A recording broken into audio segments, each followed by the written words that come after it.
Good evening, everyone, and Happy New Year. I am Elizabeth Chu, the CEO of the South Carolina Historical Society, and it is my great honor to welcome you to our program this evening, Tracing Time, Uncovering Our Ancestor Stories. So we can see where everybody is, please pop your location in the chat if you're so inclined. I'd like to begin by warmly thanking our sponsor for the evening, Kathleen Crum McKinney. So I am going to begin by introducing our moderator, my esteemed colleague, Virginia Ellison. And then Virginia will introduce the program and the speakers, and I will get out of the way until the Q&A at the end. So with no further ado, I'd like to introduce you to Virginia Ellison. Virginia is the Chief Operating Officer and Director of Collections at the South Carolina Historical Society. She has worked here for 12 years.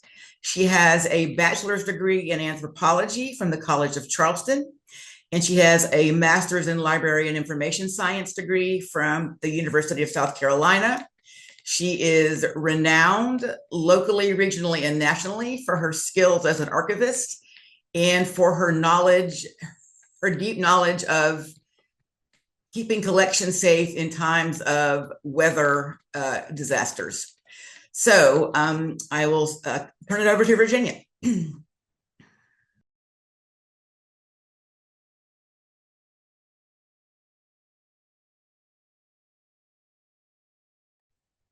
You'd think I would have that down by now. Good evening. Thank you, Elizabeth. I'm so excited for tonight's program and to introduce you to our guests, Dr. Walter Curry and Margaret Seidler. I've known Margaret a while through other avenues of life and was fortunate to have a first row seat as she began her genealogy journey, as she conducted her research, her partnership with an artist to visually interpret her findings, and ultimately publish her book, Painful Business. Then I met Walter last spring in Orangeburg at the Landmark Conference and learned about his research, his book, The Thompson Family, Untold Stories from the Past, and attended his gallery exhibit last fall here in Charleston. I was immediately fascinated by the parallels between their processes with their research, the visual art interpretations inspired by their findings, and their books. Obviously, you all are too, since were over 200 people registered this evening. So I invited them to speak with us this evening. One, researching their ancestors who were enslaved, and one, researching their ancestors who were enslavers and traders. So to give you an idea of how this program will flow, each speaker will get about 10 minutes to discuss their research and family history. You may see me give them a cue to wrap it up in the interest of time. After this, I'm going to ask the guests several questions about their research experience. Then we're going to open it up for questions, which you can enter into the chat feature. Elizabeth will be monitoring the chat and will repeat the questions that you have for panelists. We're going to try to get as many questions as possible, but as I mentioned, 200 people registered. And if we don't get to everyone, I'll provide an email address so that you can email us the questions and we can pass those on to our guests. Also, their books are for sale in our online gift shop, and I'll provide that link in the gift in the chat as well. So tonight's program is being recorded, and it's going to be available on our YouTube channel soon, and you'll receive an email when that becomes available. So first, I'd like to introduce Margaret. Margaret is a retired organization development consultant and master trainer. Her practice focused on creating higher performance in both organization and community systems. Her areas of expertise included managing complex challenges, emotional intelligence, team building, conflict resolution, and interpersonal communication skills. Since returning to her hometown of Charleston and establishing her consulting practice in 2001, Margaret published numerous articles. In 2008, she wrote a leadership book, Power Surge, published by the Human Resource Development Press of Amherst, Massachusetts. A case study of her work in strengthening citizen police relationships in response to the Mother Emanuel Church tragedy was published in 2017 in the Oxford Handbook of Organizational Paradox, Oxford University Press. In 2022, her broader work with the City of Charleston was published in Both and Thinking, Embracing Creative Tensions to Solve Your Toughest Problems by the Harvard Business Review Press. She's one of 47 contributors to Ukulele, Search for Healing Truth, South Carolina Writers and Poets, Explore American Racism by Evening Post Books, which was published in 2022. And just 10 months ago, her second book, Painful Business, which we'll be discussing this evening, was released. And it reveals the discovery of 3 generations of slave traders in her family and provides pathways to bridge racial divide. So I'm going to hand this over to Margaret, and we'll get started with tonight's program. Thank you. Thank you so much.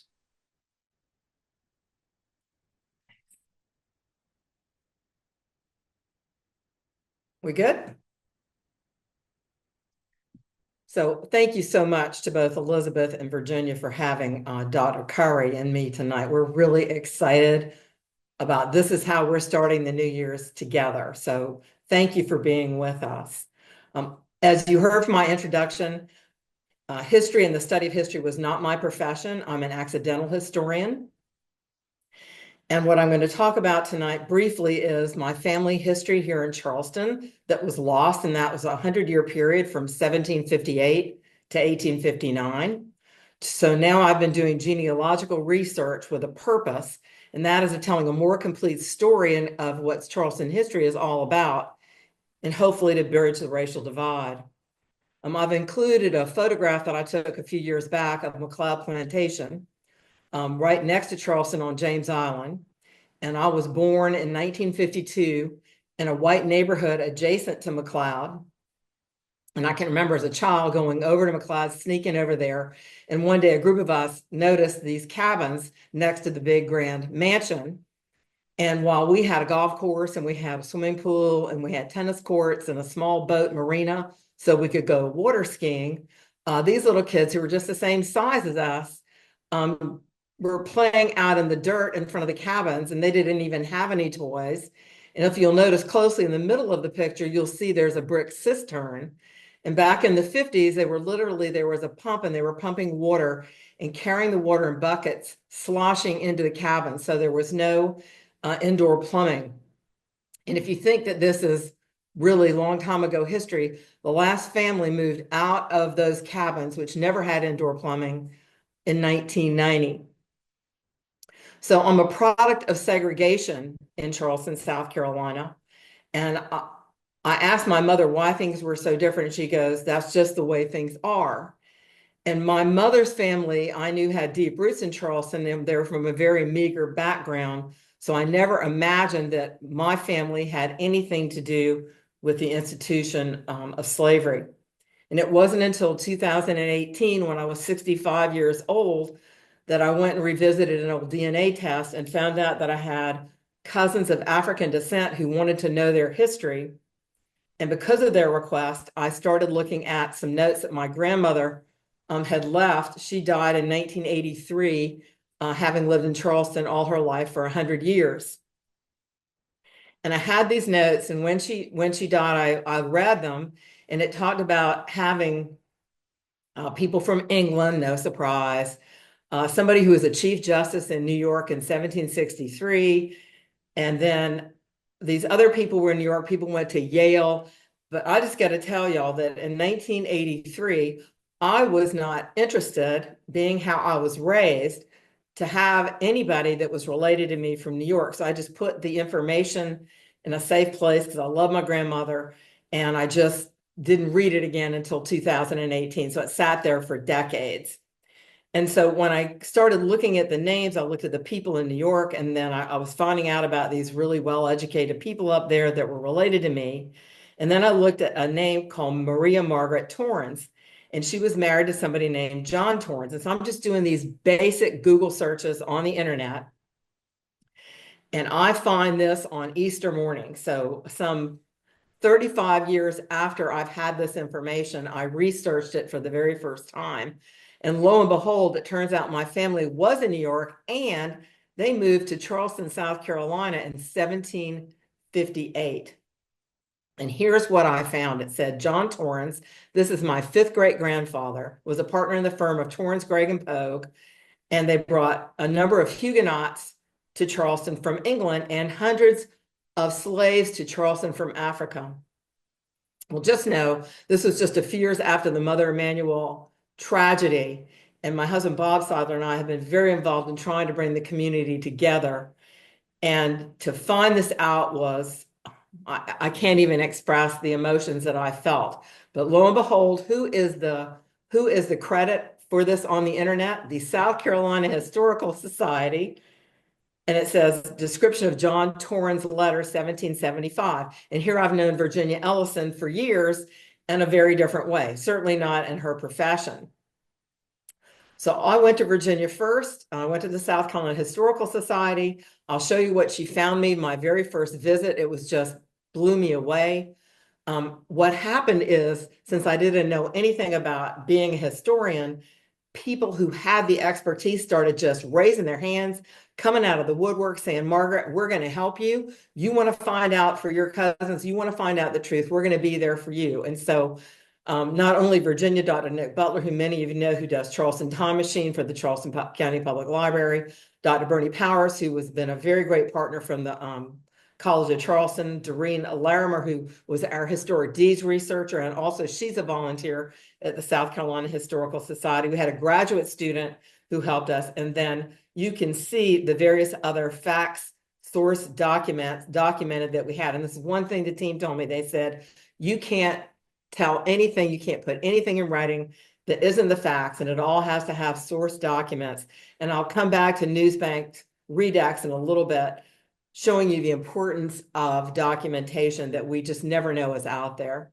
So here's what Virginia showed me at my first visit in April of 2018. And it was a letter from my fifth great grandfather that he had written. And you can see his signature here. So this document is 250 years old.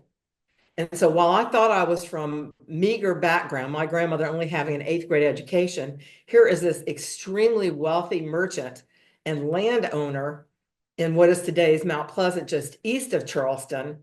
And he is mortgaging some of his Negroes on his plantation, which they call the distillery. And it's 795 acres. And if you know Charleston's real estate market, I would really love to own 795 acres of land, but that's long gone. So this was shocking to know that these records were in fact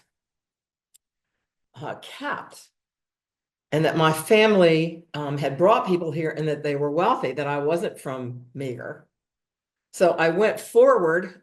I just couldn't stop looking for my ancestors. And it turned out that this man, John Torrance, had a daughter named Maria Margaret, and she married this man from Ireland named William Payne, P-A-Y-N-E. And lo and behold, I found out that he was a domestic slave trader. This was not bringing transatlantic captive Africans over across the Atlantic. This was somebody who was literally advertising the sale of people who had been here for generations. And so they would be sold for things like estate sales, so somebody died, or maybe they had a mortgage debt. William Payne also served as an agent for the city of Charleston. So if you hadn't paid your property tax to the city, the sheriff would come over and he would grab some of your property and take it to pay off the tax lien. And some of that property could either be, a china cabinet, or it could be enslaved people. So thanks to Newsbank Redux, over that summer, I documented over 1,100 newspaper ads that showed that my family, William Payne, this generation, had sold 9,268 people. And it was, excuse me, it was gut-wrenching and it was heart-wrenching. And what it did for me was it took me from feeling sorry for the people that I saw next to McLeod Plantation as a child, from sympathy to a very deep empathy. And that really propelled my work to go forward. And so what my husband Bob and I decided to do was find out where was William Payne selling these more than 9,000 people. And we found out it was in the heart of Charleston's business district called Broad Street. And this is at 34 Broad Street. So 4 years ago, we placed a bronze historical marker there showing that people were literally being sold in the buildings that are used commercially today. So if you're in Charleston and you're going in the beautiful historic district, and you might go into a boutique or a restaurant or an insurance company or an agent or a bank, that well may be a place where enslaved people were in fact being sold. And this is just an example of an ad. I have many that prove that they were literally selling people in that building. And William Payne's largest sale in his over 30-year career with his funds was 367 people in 2 days. And that was the estate of John Ball Sr., a very wealthy plantation owner. So as I went into the journey, I was asked, please, I know you don't want to write another book, please write a book. And so it's one thing to write a book. It's another thing to have an African-American artist who's the same age as I am come forward and say, Margaret, I would like to support your effort in bridging the racial divide, and I would like to help somehow in bringing these ads to life. And that is what nationally acclaimed artist John W. Jones did for us and for our project. And so I'll say more about him later. He's just an amazing human being. So this is an example of an ad where William Payne is selling someone, and this is called a patroon. And a patroon, you can see the man in the center on the top of the boat pointing his finger. He is an enslaved person who is in charge of the boat, and they're bringing goods from probably the plantation to downtown Charleston, highly skilled in terms of navigating the treacherous waters around Charleston. This is a store tender. And what's unique about this man is that he likely, because he was trusted to tend a store, he likely could read or write, which was in fact against the law for enslaved people to be able to be literate. So this is really one of my favorite of the 34 paintings that are in the book. And this is just another example of the 34 paintings. This is a carpenter. And the reason that I share this with you tonight is to share how much I learned in my journey. You'll see where it's highlighted at the bottom. It says 4 small boys are being sold singly. And when I read that, I had to call the historians because I didn't know what that meant. And they said, Margaret, when little boys of enslaved families reached the age of 8 years old, they were considered productive. So they would automatically be subject to being separated from their families forever. And oftentimes in some of the ads that I found, they were in fact as young as 5 years old. So I don't know how many of you in the group tonight are parents or grandparents. I just want you to just imagine how much you love your children and how much you love your grandchildren, and that they can be taken away from you and you'll never see them again. Thank you. I'll stop there. Thank you so much. Thank you, Margaret. I think I may have added several things to my list of questions for you. So now I'd like to introduce Dr. Walter Curry, Jr., who is a native of Orangeburg, South Carolina. Dr. Curry received a bachelor's degree in political science from South Carolina State University and has earned graduate degrees in education, which includes a doctorate degree in curriculum and instruction from Argosy University in Sarasota. In 2018, Dr. Curry launched Renaissance Publications, LLC, a self-publishing company which Dr. Curry publishes his books that focus on African American history through ancestry. Most recently, Dr. Curry has rebranded his company to Renaissance Publications and Arts. Dr. Curry has published 2 award-winning books, The Thompson Family, Untold Stories from the Past, which we're discussing this evening, and The Awakening, the Seawright-Ellison Family Saga, a Narrative History. Both books consist of stories that cover the lineage of Dr. Curry's ancestry from slavery, the Civil War, the Reconstruction era, and family life in Aiken, Orangeburg, and Richland counties and beyond. Dr. Curry has done book signings and presentations at local conferences where I met him, workshops, bookstores, and schools across the state and nationwide. Additionally, he is the curator of Ancestral Reflections, The Thompson Family, an exhibit that consists of 8 paintings that feature the individual experiences of enslaved relatives, including a woman who served in the Civil War and agricultural and civil activities during past times in the rural Lowcountry, South Carolina. These are inspired by stories from Dr. Curry's award-winning book that we're discussing this evening. He's the author in residence at the Aiken Center for the Arts, located in Aiken, South Carolina. As an author in residence, he provides learning engagements through exhibits to Aiken County Public Schools that bring the stories from his books to life. Dr. Curry has received numerous accolades for his work and service, which include 2 African American Historical and Genealogical Society Book Awards, legislative resolutions from the South Carolina General Assembly for his significant work and service to African American history and heritage in South Carolina, Literary Titan Gold Awards, a recipient of the Martha Schofield Work the Legacy Award, and member of the inaugural South Carolina State 40 Under 40, and was selected as the 2022 Richland II School District Black History Month honoree.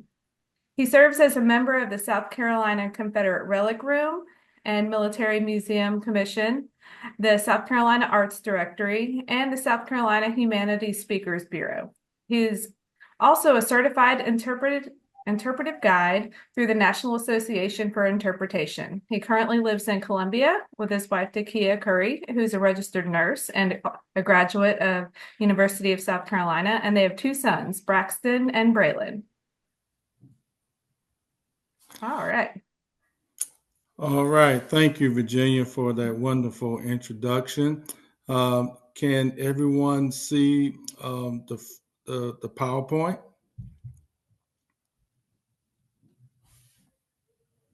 Yes. Okay. Great. Good afternoon. So excited to share my research. This has been an amazing journey, amazing experience. Want to thank you, Virginia and Elizabeth, for inviting me and Margaret to present our research to the world. And we also want to thank you all as attendees for taking the time out of your busy schedule to join us this evening. And so I'm going to share with you my research about my family history on my mother's side, from the town of Sally, South Carolina, and the outskirts. And Sally, some of you all may know, is the home of the chitlin strut. And so I always say that because when I talk about Sally, some people will reference the chitlins there. So it is the chitlin capital of the world, but it's also an area of rich African-American history through my family in local and historical context. And so we're going to go ahead and get started. This presentation won't last no longer than 10 minutes, and we're going to cover the topics, the artistic concept, the overview of ancestral reflections, the Thompson family exhibition. We're going to share an overview of at least 4 noted paintings of ancestral reflections, the Thompson family, some commentary on ancestral reflections, the Thompson family, the exhibition that took place at the Saul Alexander Gallery at the Charleston County Library, my work with the Aiken Center for the Arts as the author in residence program, and then we will close with some Q&A. And so the artistic concept with my work is mainly focuses on interpretive art, which is interdisciplinary. Interdisciplinary art encompasses a wide range of artistic expression that integrates various fields, including science, technology, literature, and philosophy, to produce a distinctive and innovative artistic experience. And in my practice, I have discovered that integrating literature and visual art produce a painting that interprets my ancestral experiences. And based on that concept of interpretive art, um, came the birth of my exhibition named Ancestral Reflections, the Thompson Family. And this exhibition comprises of 8 distinct paintings that portray the unique experiences of my enslaved ancestors, including a woman who participated in the Civil War, as well as various agricultural and civic endeavors from earlier periods in rural South Carolina. And the paintings are individual stories from my award winning book, The Thompson Family Untold Stories from the Past, 1830 to 1960, which chronicles the rich history of the Thompson family from Sally, South Carolina. And the artist who did all of the paintings, her name is Shakala Crawford. She's the owner of ADD by Kayla. And Shakala is my classmate from South Carolina State University. Go Bulldogs. And she is a decorated, successful artist and entrepreneur. And Dr. Curry, can I interrupt you real quick? Yes. Your slides aren't changing. If you go to from beginning, Okay. there it is. Perfect. Thank you. Okay, good. Mhm. Thank you. I'm Mhm. sorry. No Okay. problem. So Shakal and I, we are partners in working together, and we came up with a very unique concept in bringing my stories in my book to life through visual art. And the screen that you're looking at are actually some of the paintings of my exhibition. And I'm going to share a few of those paintings. In our family, we have a rich tradition of oral history. Oral history is a tradition in both African and African American history in which our family stories are passed down by word of mouth. And the reason why that was the case, because many enslaved individuals uh, could not read, could not write. And what Margarita said in her presentation, that there were laws that forbade the teaching of reading and writing to enslaved individuals. Some who were able to read and write, some taught themselves how to read and write, and some learned from others, including their slave owners.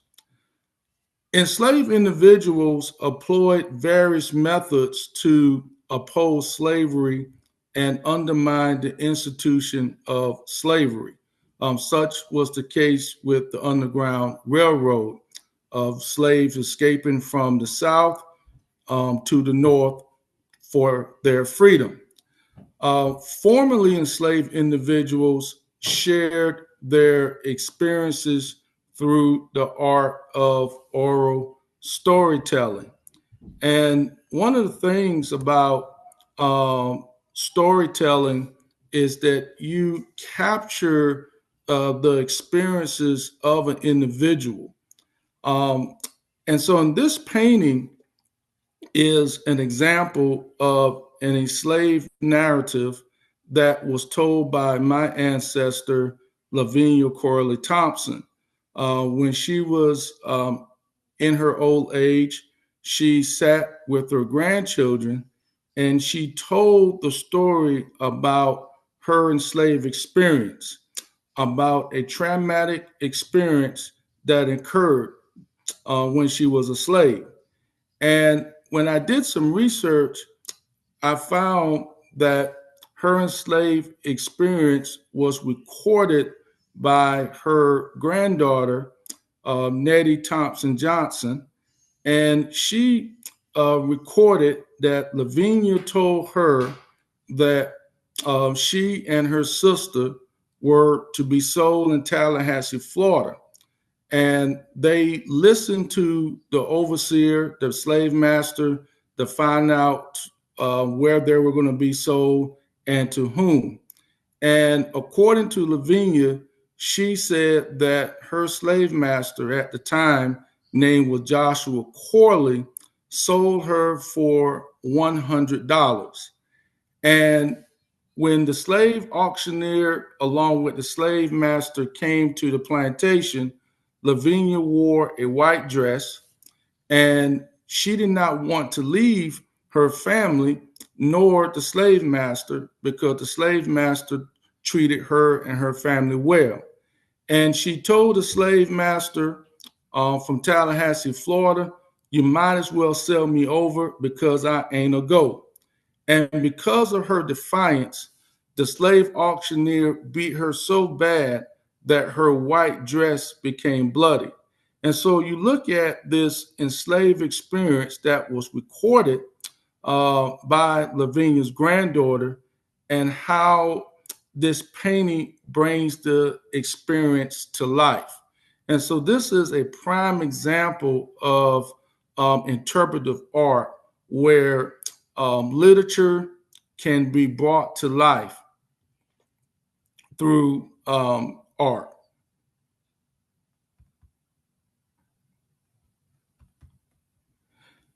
This painting, which is a very popular painting among visitors, is named "Toil of Cotton Picking," that represents the experience of Joshua Corley. And Joshua, he was the husband of Queen Thompson Corley. He was born on Thanksgiving Day in 1880, about 15 years after the end of slavery. And Joshua was the fourth child born to sharecroppers who lived near eastern Aiken County. And according to the oral account, Joshua was a quiet, caring young man who worked long hours in the cotton fields in rural Aiken County to help feed his family. And sharecroppers did not own the land. They had to work for the landowner, and they had to do what the landowner tell them to do. And cotton was a lucrative industry in rural Aiken County and surrounding counties. And according to the account, it was said that Joshua would work so long in the cotton fields that at the end of the day, his finger would be blood red from picking the cotton fiber from those cotton boils. And so this painting is called "Toil of Cotton Picking." And you see the cursor. This is Joshua face. This is how he actually looked from a picture. And this is Joshua here, the cotton sack, the cotton basket, and you see him grabbing the cotton and the blood that dripped from his hand. And so this is an example of interpretive art bringing the experiences of sharecroppers during the post-Reconstruction era to life. So you've got about 1 more minute. Okay. And so I'm going to just give a quick recap of some of the exhibitions that I've done at the Center for African American History, Art and Culture in Aiken, South Carolina State University, Fine Arts Gallery, the Aiken Center for the Arts, Lee County Arts Council, and the Charleston County main library in Charleston.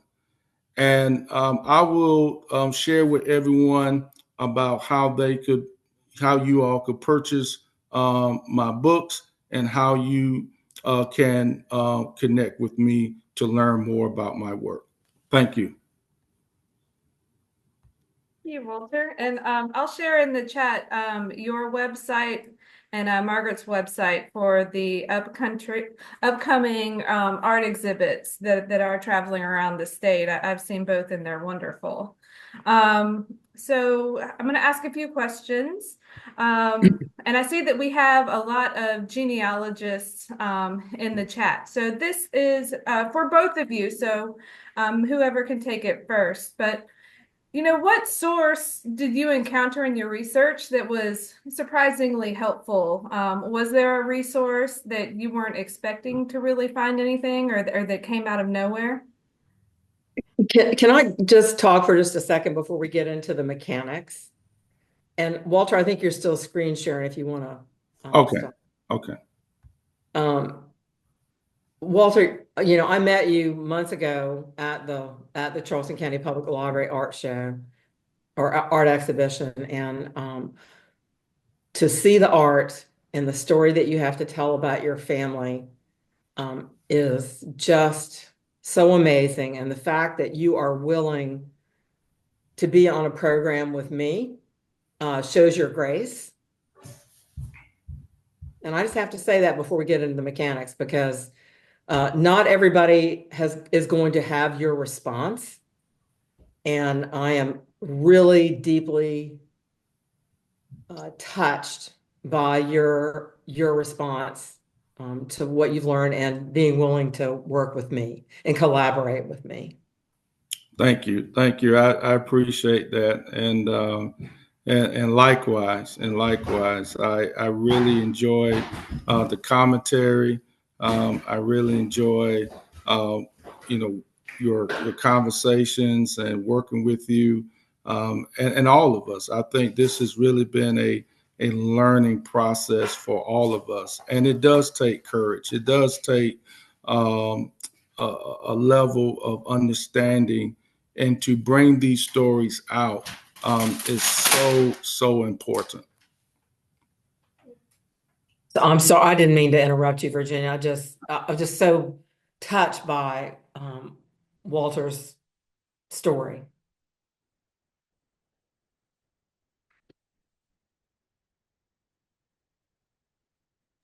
Do either of you want to take that first question about what resources did you find helpful?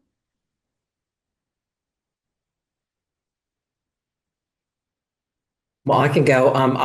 Obviously, South Carolina Historical Society. Oh, yeah. It was really fortuitous and probably not a coincidence that I knew you, Virginia, and that you took a special interest, and you've continued to take a special interest in this work. I think Ancestry.com has really been helpful in terms of finding leads. Not necessarily that you can take everything for granted. You got to get the source documentation. That was really helpful. I spent a lot of time in cemeteries and a lot of time in church records.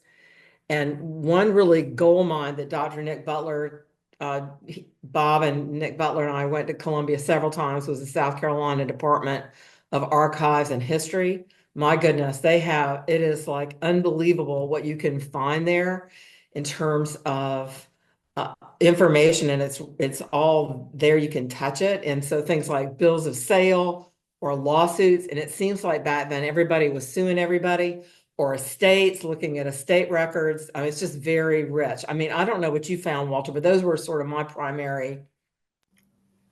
Yes. In fact, my primary resources stem from variety of sources: family history records, family reunion books. Yes. Family reunion books have a lot of resources and pictures. Ancestry.com, South Carolina Historical Society. And so these resources provide us with a basis of understanding and comprehension about the individuals that we are sharing. And the concept, interpretive art, is so unique and so creative because anyone could actually do this. You could think about your relatives. You think about your experiences with your grandparents, and create art about that, which is so unique. And I think it gives a lot of us an opportunity to recapture those memories and put those memories into visual art. Also, when you think about interpretive art, you look at the sensory. You look at how the art engages the senses, visual senses. And when you look at visual senses, you begin to think about hearing, and activating the other senses as well. And so this is sensory art as well, which connects to interpretive art. So the concept of interpretive art really adds value to African American history and local history in general. The good thing about this, and what I found, is that there is some topics and aspects and stories in history that gets lost in translation, okay, through the written context. And most of the time, history is produced in written context, in books, reports, and so forth. But when you look at the common person, the lay person, or anyone who don't read history a lot, but they could see it visually, it gives another fresh perspective, an eyewitness perspective to see history visually and to learn more about what they're seeing. Walter, if I can build on what you're saying, when we had our first art exhibition in Charleston in December a year ago, before the book even came out, we had over 100 people there, and people were coming up to me, people who look like me, and they were crying, looking at the art with the ad, and they're going, "Oh my God, Margaret, all my life I thought I understood slavery, but I didn't ever see them." And that's what I think is so important in the work that you have done and the work that Mr. Jones has done, is that it brings people to life. It makes them real. They're not some abstract concept from the past. They're people living in our country, living in the state, well, and beyond the state, obviously living in the North as well, all Right. have experience.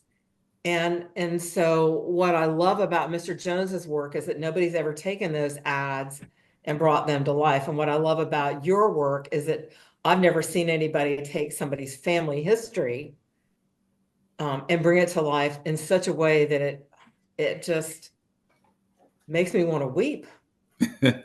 Yes, yes, and likewise, and Mr. Jones, I would love to meet him because what he has done to illuminate your work and taking those ads and to create visual art, Right.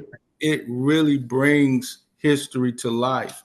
Yes. And likewise to my artist Shakala, because you're right about the abstract. In fact, to your point, there are some people who have never seen images of enslaved individuals. They read about them, they heard about them, but actually see images of enslaved individuals visually. In fact, the painting that I showed during the presentation, Moment of Defiance, is one of my popular paintings because it shows the brutality of slavery. It shows how my ancestor Lavinia, who could not escape, okay, but she was defiant. Now, if she wasn't defiant, she would have went down to Tallahassee, Florida, okay. Right.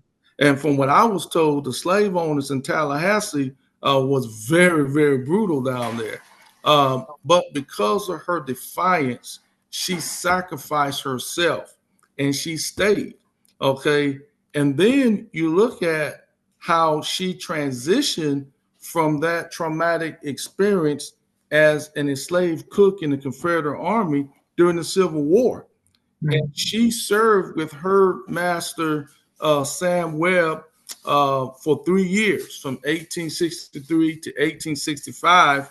And then about 30 years later, she received a state Confederate pension for her service. And according to South Carolina history, she is the only African American woman to receive a state Confederate pension. And so we honored her at the State House several years ago. And I always say that regardless of what side your ancestors served on, if they did not survive the Civil War, I would if my ancestors did not survive, I would have not been born. Okay, and the generations before me through her bloodline would have not been born, because the Civil War was one of the bloodiest conflicts in American history. And so there's a painting called Civil War Camp Cook that depicts Lavinia's experiences during the Civil War. But everything that we're saying focuses on bringing the abstract to life through historical context. So Walter, when I saw the painting Toil in the cotton field, one of our very dear friends for now 10 years is Polly Shepard, who's one of the survivors of the Mother Emanuel massacre. And she's from Florence, South Carolina. And she told us that when she was in high school, she was still picking cotton in Florence, and that the school system in Florence, and she's 80 years old, that the school system in Florence would open late so they could get the cotton in. So right. I think what's important that we do in our work is for people to realize we're not talking about something that is ancient history. I agree. It's all related to people that we likely know. Anyway, sorry, Virginia. No, this is wonderful. You're answering all the questions I had written down. And I want to add to that, because you're right, Margaret. The sharecropping. I'm 44 years old. My mother, she was a daughter. She's a daughter of sharecroppers, and my father, a son of landowners. But both of them picked cotton. Okay, my father was born in 1951 in Orangeburg. My mother was born in 1954 near Wagner.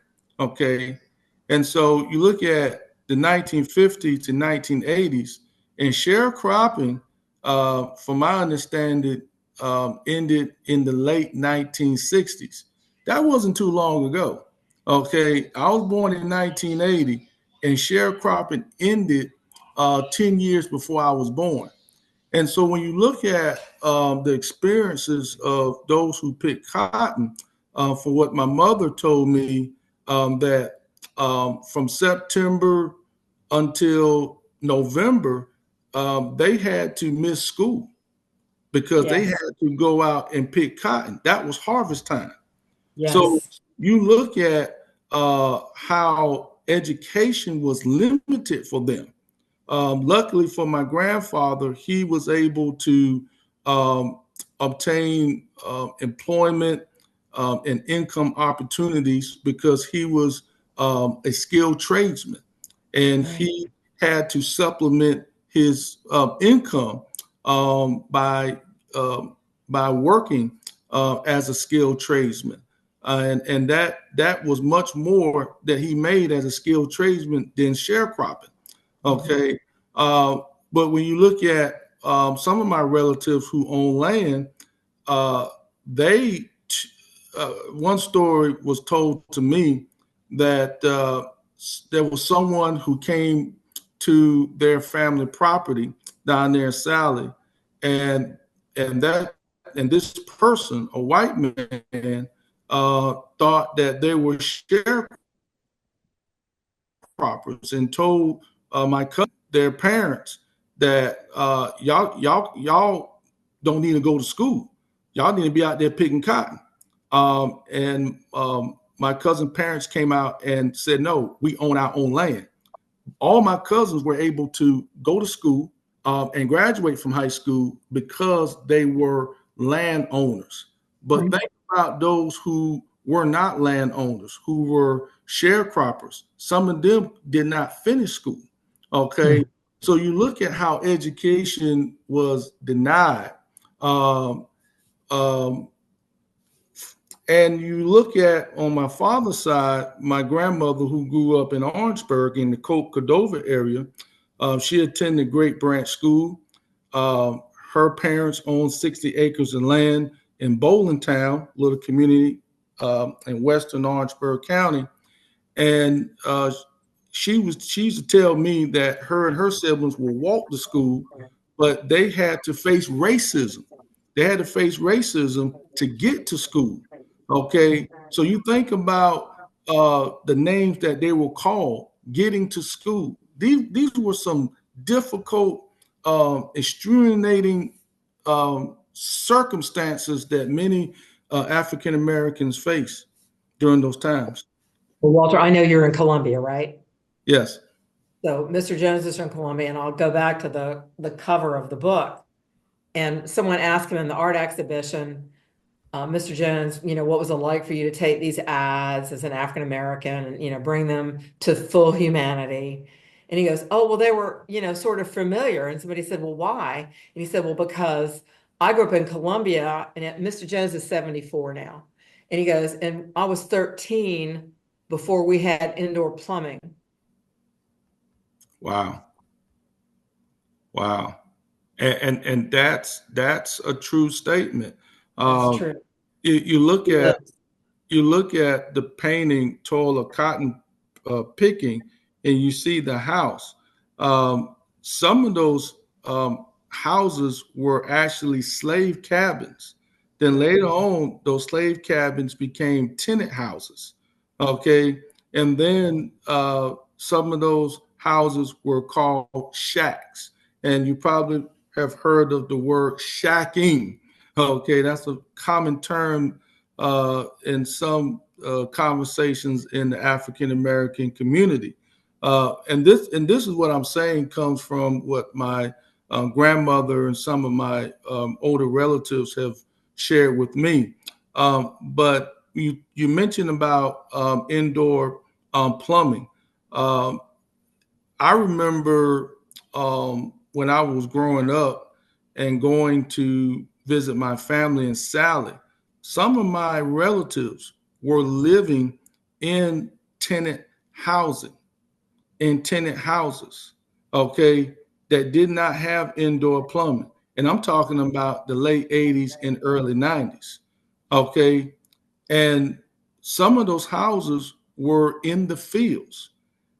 And so I knew then, looking at where my relatives lived in the late 80s, early 90s, one of them was my aunt, more than likely there was some cotton picking activity that was going on, and there were cotton fields.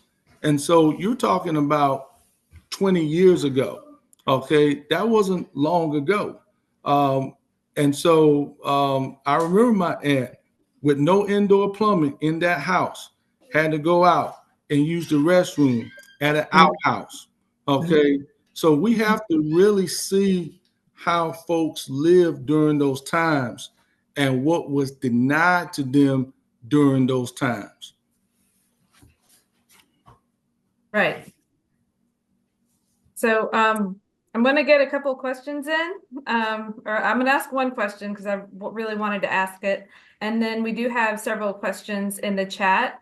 So it's about 5 minutes to 7. So I want to get these questions in before people go eat dinner. But one question I had for you, Walter, is a lot of your research was done through oral history interviews.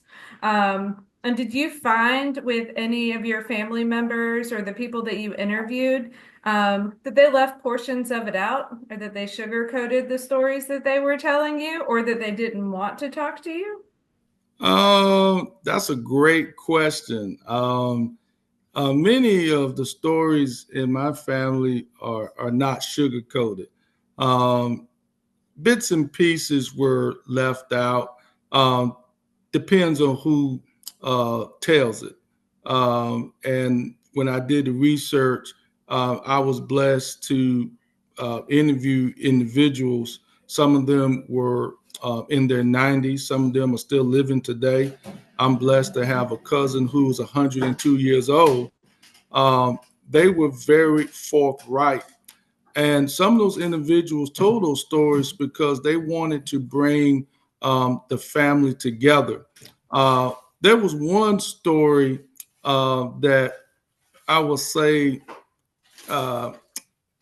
very sensitive, because in the Thompson family, I found out that cousins marry cousins, close cousins. And I have my first cousin, her father and my mom are cousins through the Thompson family as well. But I'll tell you this story. Milledge Thompson, oldest daughter, Charlotte Thompson Quarterbaum, she had about 16 half siblings, and some of her siblings married Thompson relatives. In fact, her son, Harvey Quarterbaum, married her niece, Clara Thompson. Her father, Banyan Thompson, and Charlotte were half siblings. And so that's one of several cases of individuals in the family who married, close cousins.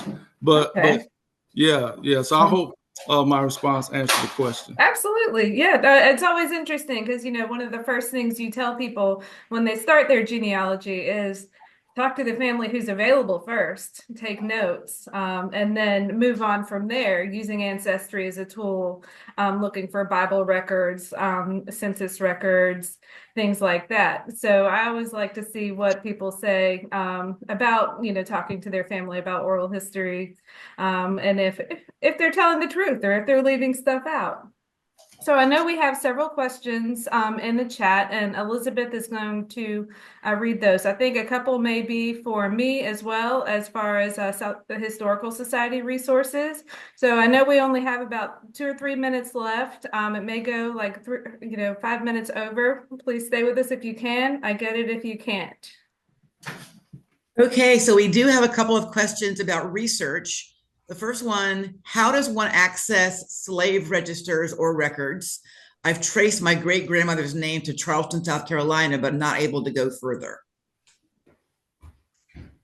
Well, I recommend you can email us at library@schsonline.org. I'll put that email in the chat. And we'll start with seeing what records we do have here.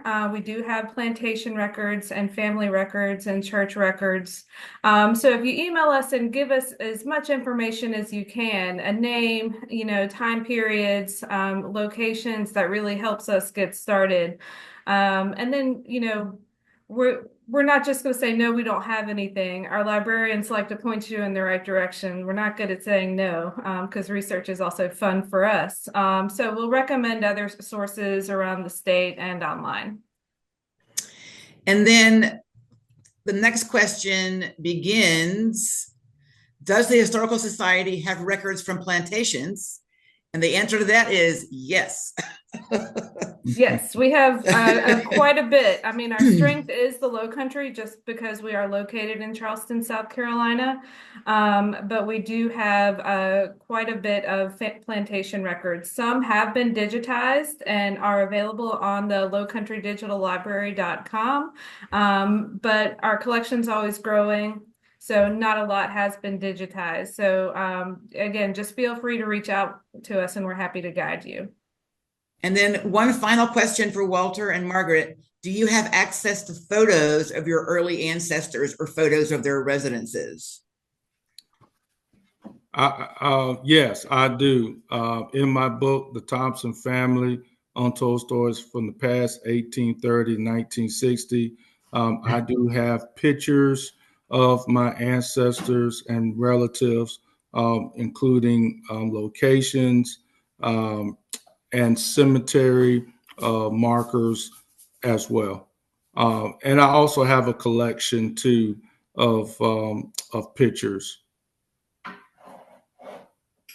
Yes, I have some pictures that the Historic Charleston Foundation helped me find, and some that were in the family Bible that's now in California.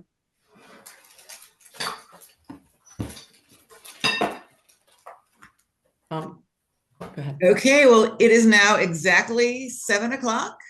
We brought this in right on time. Thank you so very much for your attention, your comments, your thoughtfulness in the chat. And of course, thank you to Margaret and Walter for these incredible presentations and sharing of your family history. Virginia has just put in the chat the link to our winter lecture series, which starts on February the 11th. We have a lecture every Tuesday night from February 11th to March 4th on different untold stories of the American Revolution. So we hope that you all can join us for those, either virtually or in person. Thank you so much and good night.